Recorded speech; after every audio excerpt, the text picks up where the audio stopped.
Perkeso sedar tentang hakikat perkembangan perkara ini dan ini adalah bukan satu fenomena baru, dan fenomena ini sudah pun berlaku selama bertahun-tahun.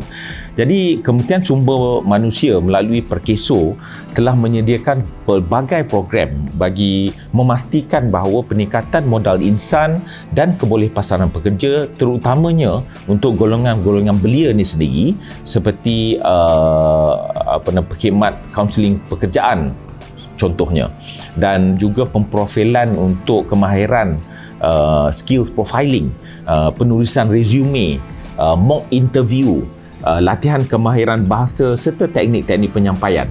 Dalam masa yang sama, Perkeso juga menjalankan seminar-seminar pekerjaan yang mana ini dapat memberi pendedahan yang baik kepada golongan muda tentang sektor pekerjaan dalam masa sekarang dan dalam masa 5 tahun atau 10 tahun akan datang.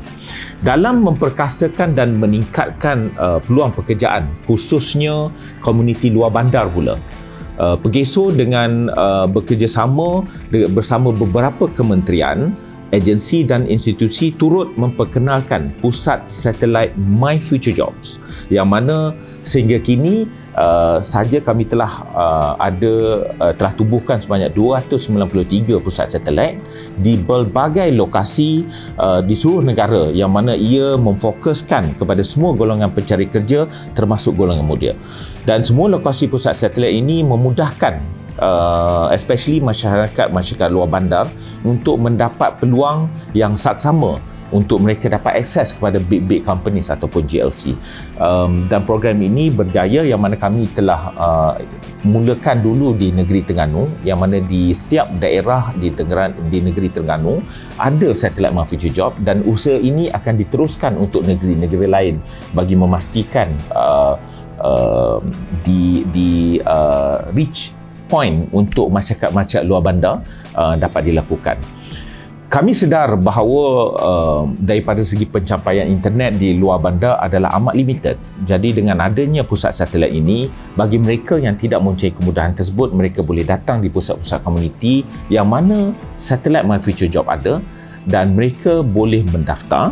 Dalam masa yang sama, mereka boleh melihat apakah peluang-peluang pekerjaan yang ada di negeri mereka sendiri ataupun di negeri lain, dan jika perlu, mereka perlu mengadakan interview ataupun temu duga secara online.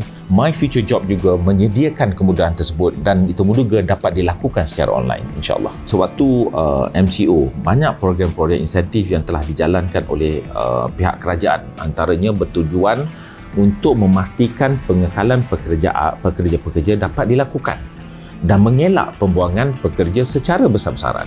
Jadi program ini diteruskan lagi dalam tahun 2023, yang mana di bawah bajet 2023 yang dikenali sebagai Kerjaya Madani, Perkeso terus diberi manfaat untuk melaksanakan inisiatif program pasaran buruh aktif yang telah dilancarkan pada 1 Mei tahun 2023. Antaranya, yang pertama, program transisi pekerjaan untuk perantis TVET dan lepasan sekolah atau Kerjaya TVET yang menyediakan bayaran insentif sebanyak RM600 sebulan yang akan dibayar untuk tempoh 3 bulan.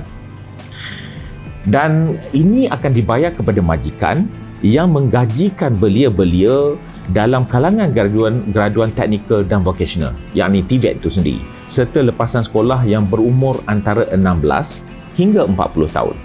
Selain itu, insentif program ini juga melihat untuk diberikan insentif bagi program peningkatan kemahiran ataupun upskilling kepada graduan-graduan TVET dan lepasan sekolah, turut diberikan melalui tanggungan bayaran yuran latihan yang mana telah dibajetkan sebanyak RM4,000 mengikut kategori pilihan pensijilan itu sendiri. Yang kedua, program Bina Kerjaya bagi sektor tidak formal merupakan satu insentif program peningkatan kemahiran, yakni upskilling, melalui tanggungan bayaran yuran latihan sehingga RM4,000 mengikut kategori pensijilan juga. Dan dalam masa yang sama, ia juga akan disertakan dengan bayaran allowance sebanyak RM300 yang mana akan dibayar selama 3 bulan maksimum kepada belia yang berumur antara 16 hingga ke 40 tahun. Yang mana ini juga kami fokuskan kepada pekerja-pekerja daripada sektor tidak formal. Ini untuk memastikan bahawa kebolehpasaran mereka bagi mendapatkan pekerjaan yang lebih stabil dalam sektor formal. Dan seterusnya, yang ketiga, pelanjutan untuk insentif penggajian secara bersasar yang mana dilakukan menerusi program Daya Kerjaya yang mana membabitkan penempatan pekerjaan bagi kumpulan-kumpulan sasaran. Ini antaranya terdiri daripada golongan belia yang lama menganggur dan golongan rentan seperti orang asli, wanita-wanita, orang kurang upaya, mereka golongan-golongan miskin tegar, individu-individu yang diparol, bekas banduan dan sebagainya. Jadi majikan yang berjaya melaksanakan pengambilan pekerja baru di bawah kategori ini juga layak untuk mendapatkan bantuan sehingga RM800 bagi setiap individu. Jadi antaranya Perkiso mempergiatkan usaha bagi menambah baik kemahiran dan kompetensi pencari kerja itu sendiri. Jadi dengan pembangunan kebolehpasaran graduan seperti program kebolehpasaran pekerjaan dan latihan bersama Microsoft yang mana ia dilaksanakan untuk membantu graduan dan belia bagi meningkatkan pengetahuan serta kemahiran bermula daripada peringkat sekolah lagi. Dan ini juga melibatkan golongan-golongan daripada universiti. Dan ini dilakukan melalui taklimat-taklimat pendedahan mengenai maklumat pasaran buruh semasa mock interview dan career lab kepada graduan-graduan yang terpilih daripada institusi tinggi tersebut.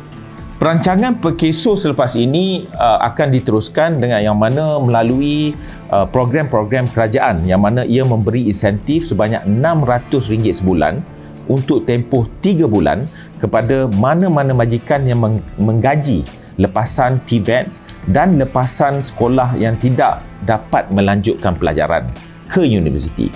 Dan selain daripada itu, mereka juga berpeluang untuk menjalani latihan oleh penyedia latihan yang mana diiktiraf oleh Perkiso dengan jumlah maksimum sebanyak RM4,000 bergantung kepada kategori sijil seperti berasaskan kompetensi, PPT, profesional atau micro credential itu sendiri. Jadi dengan dana sebanyak RM45 juta Malaysia, seramai 17,000 penerima yang bakal berpeluang untuk mendapat faedah ini melalui perkhidmatan pekerjaan My Future Job itu sendiri. Jadi ini adalah untuk memastikan bahawa ia dapat menangani isu-isu ketidakpadanan daripada segi kemahiran pencari kerja dan juga keperluan industri-industri mengikut sektor-sektor penting negara. Jadi golongan-golongan belia boleh mengemukakan permohonan-permohonan ini untuk program ini melalui portal Kerjaya Madani melalui https://kerjayamadani.perkeso.gov.my bermula 1 Mei 2023 dan ia akan berakhir pada 31 Disember 2023 tahun ini. Dan syarat-syarat kelayakan antaranya adalah seperti yang pertama, graduan TVET yang menganggur sekurang-kurangnya bagi tempoh 2 bulan layak untuk memohon bagi menjalani latihan semula atau peningkatan kemahiran. Yang kedua, lepasan sekolah yang menganggur sekurang-kurangnya bagi tempoh 2 bulan layak untuk memohon bagi menjalani latihan semula ataupun peningkatan kemahiran ini. Yang ketiga, lepasan sekolah yang mempunyai tahap pendidikan sijil pelajaran Malaysia dan ke bawah. Yang keempat, of course, dah pastinya hanya untuk warga negara Malaysia sahaja. Yang kelima, individu-individu yang berumur antara 16 tahun hingga 40 tahun pada tarikh permohonan mereka dibuat. Yang keenam, hanya kursus yang mana dikenapasi bersesuaian dengan keperluan industri sahaja yang akan diluluskan. Yang ketujuh, tempoh minimum bagi kursus adalah selama 40 jam. Yang ke-8, individu hendaklah berdaftar dan melengkapkan profil-profil mereka melalui portal My Future Job lengkap dengan medan nama, IC number, alamat, tahap pendidikan dan sebagainya. Ini tidak bertujuan kerana dengan ada profil tersebut kita boleh pantau dan kita boleh teruskan lihat bagaimanakah perkembangan daripada segi pekerjaan ataupun karier mereka. Dan yang terakhir, setiap pekerja yang tersenarai dan diluluskan di bawah program ini hanya layak mengikuti kursus yang tersenarai di portal Kerjaya Madani saja. Dan ia juga tertakluk kepada bayaran yuran maksima yang telah ditetapkan, sekali lagi, sebanyak ringgit Malaysia RM4,000 mengikut pensijilan tersebut. Jadi ini adalah antara syarat-syarat yang telah dikenakan dan telah dipersetujui dengan Kementerian Kewangan untuk memastikan insentif ini dapat dijalankan dengan lebih baik, berkesan dan terbaik untuk rakyat Malaysia, insya-Allah.